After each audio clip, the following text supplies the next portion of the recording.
Stalin, el hombre que se forjó como el acero con el estudio de la teoría marxista-leninista, representa hoy el enemigo más encarnado del imperialismo mundial. Su satanización se da por los reaccionarios de todo tipo, al no perdonar la osadía de mantenerse fiel a la causa leninista de la revolución proletaria y por edificar el socialismo en la Unión Soviética. Es en la ciudad de Tiflis, Georgia, donde nació José Vissarionovich Chugashvili, Stalin, específicamente en la ciudad de Gori, el 21 de diciembre de 1879. Georgia es una de las naciones oprimidas por el zarismo en Rusia, donde se les prohibía hablar inclusive su lengua georgiana. Las condiciones de las naciones, entre ellas Georgia y de Rusia en general, eran de miseria y explotación. El proletariado y el campesinado estaban sumidos en la pobreza. Es en la provincia de Tiflis donde se vio por primera vez al hombre que se convertiría en el más odiado enemigo de la minoría burguesa y el más querido por millones de proletarios del mundo, por las grandes masas populares. Stalin era su seudónimo, que significa el hombre de acero, y desde sus inicios en la lucha revolucionaria se apegó al estudio del marxismo como la herramienta más avanzada de la humanidad para transformar la realidad que padecen los obreros y campesinos en el capitalismo.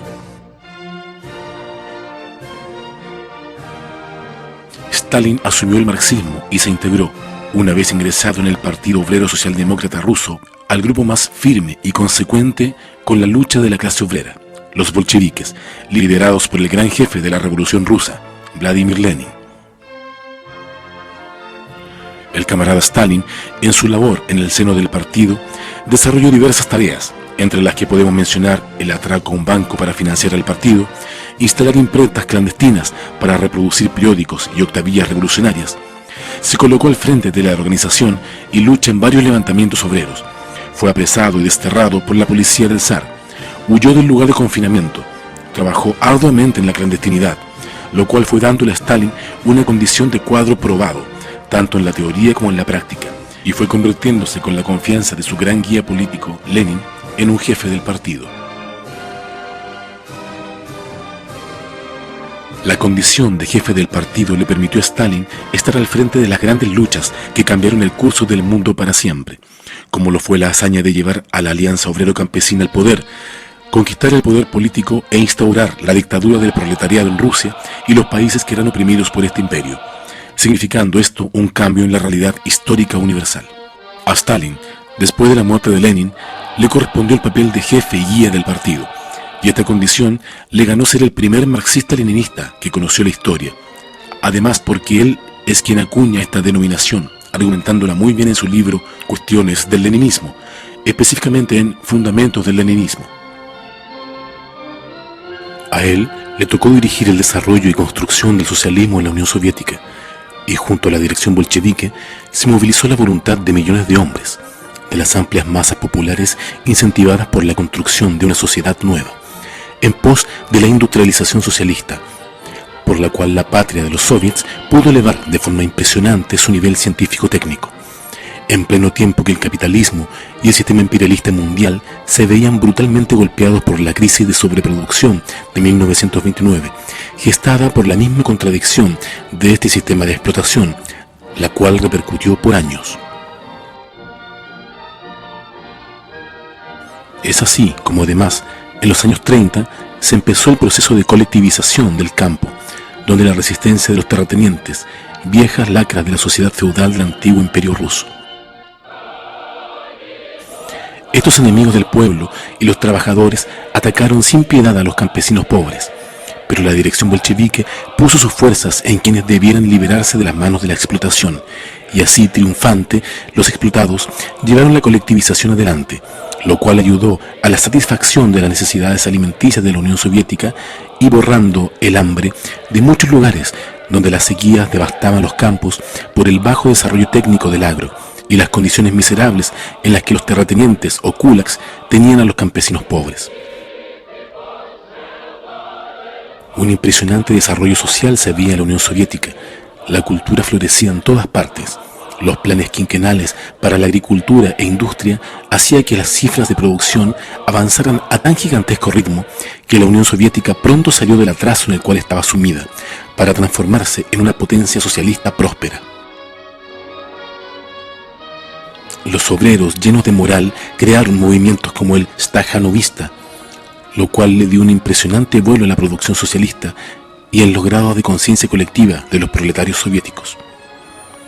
Sin duda, este periodo era la época dorada del socialismo, donde el camarada Stalin y la dirección bolchevique eran respetadas por sus méritos de dirección, por la certeza de las líneas trazadas en la construcción socialista y el avance en pos de la sociedad comunista.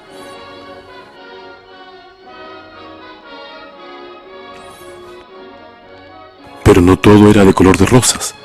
A medida que la lucha revolucionaria iba marcando éxitos tras éxitos, las viejas clases del pasado levantaban cabeza y abiertamente conspiraban para derrocar el gobierno bolchevique y volver al pasado, volver al capitalismo.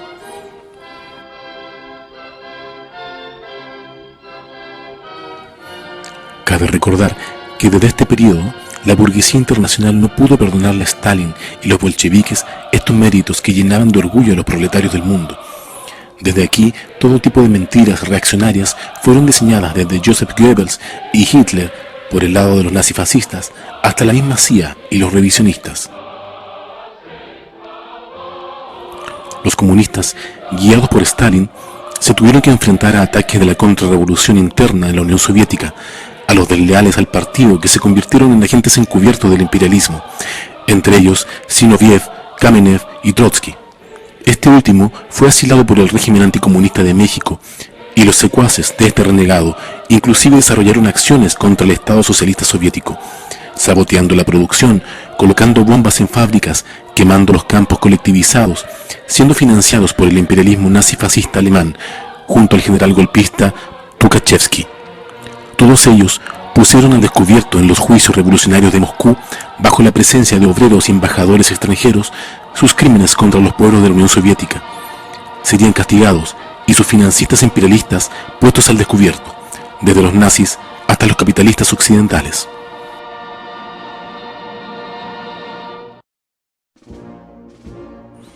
Stalin se enfrentó al ataque más despiadado del imperialismo contra la Unión Soviética durante el desarrollo de la Segunda Guerra Imperialista Mundial, para acabar con la revolución proletaria e instaurar el régimen nazi-fascista, que le costó a la Unión Soviética 800.000 comunistas, 27 millones de soviéticos en total.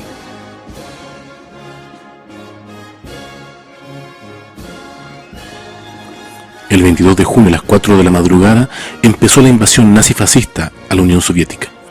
Esta guerra, los pueblos de la Unión Soviética la tuvieron que cargar casi solos, con poco o nada de ayuda de los aliados para las masacres venideras, los cuales lucharon con escasas tropas y maquinarias, mientras los soviéticos se desangraban estos aliados, quienes años antes solo esperaban que la Unión Soviética cayera, o como dijera Winston Churchill años antes, en la época de la guerra civil, comillas, había que ahogar al bebé en la cuna.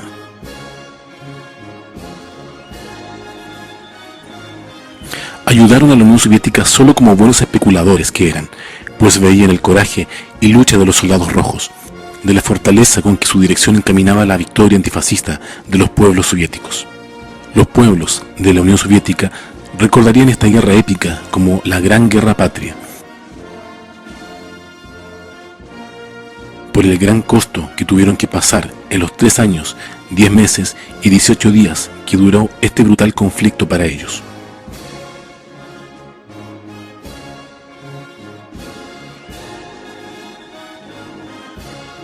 Pero la claridad política del partido direccionada por Stalin llevó a que cayeran los nazifascistas en la Gran Guerra Patria.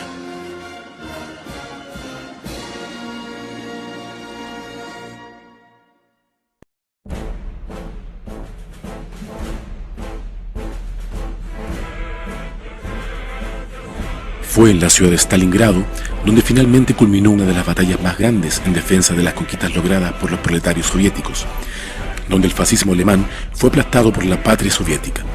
El ejército rojo avanzó hasta la ciudad alemana de Berlín, donde se dio fin a la guerra, pero la lucha no terminaba. Había mucho que hacer. Reconstruir la Unión Soviética de los embates de la guerra no era tarea fácil, y a eso se abocó el partido, lo cual afectó en parte su funcionamiento, donde gérmenes de parasitismo burocrático en el partido y el Estado aparecieron, lo que fue combatido por la dirección leninista de Stalin, pero estos esperaban su turno para atacar.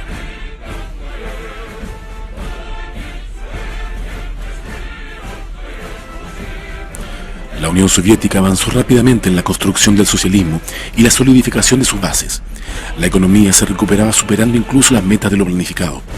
Las filas del partido crecían cada vez más.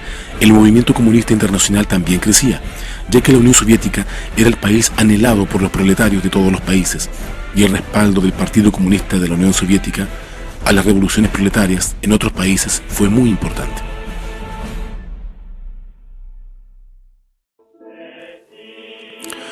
Pero una noticia inesperada enlutó a los pueblos del mundo, pues el 5 de marzo de 1953 muere el camarada Stalin. El guía, el maestro, el jefe ya no estaba. La noticia conmovió a los proletarios de todos los países. Sin embargo, la fuerza y vigorosidad de emular su ejemplo estaba presente en los obreros, quienes con dedicación asumieron la tarea de superar el dolor por esta pérdida y avanzar por la principal causa que su jefe les enseñó: edificar el comunismo.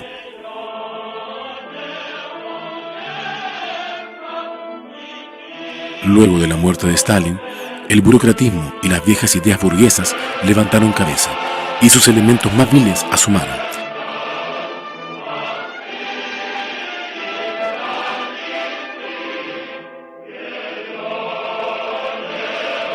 Estos camuflados en el partido se encarnaron en una camarilla revisionista que tomó las riendas del partido, traicionándolo y entregándose desde el 20º Congreso del PECUS a la política imperialista para acabar primeramente con la imagen del gran líder y jefe, el camarada Stalin, promoviendo su satanización, pero siendo su verdadero objetivo acabar con la Unión Soviética y su ejemplo.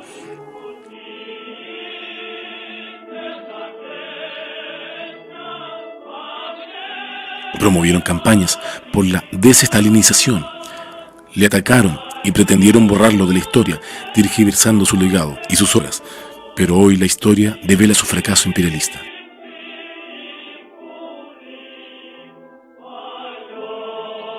La política desarrollada por los traidores revisionistas, desde Khrushchev hasta Gorbachev, estaba dirigida esencialmente a acabar con la Unión Soviética, como en efecto lo lograron.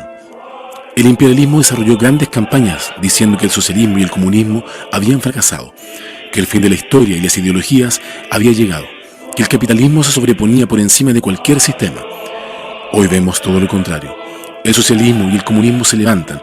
La histórica frase del camarada Marx, proletarios de todos los países unidos, está aún vigente, y el proletariado arrecia su lucha contra el capitalismo y los imperialistas.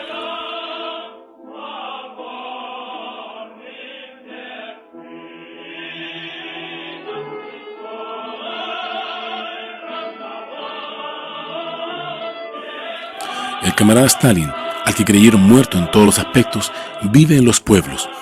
Sus retratos son levantados por las manos de los proletarios en las movilizaciones a escala mundial, desde Grecia hasta Venezuela, desde Rusia hasta Chile, y en todos los continentes revive el espíritu combativo de Stalin.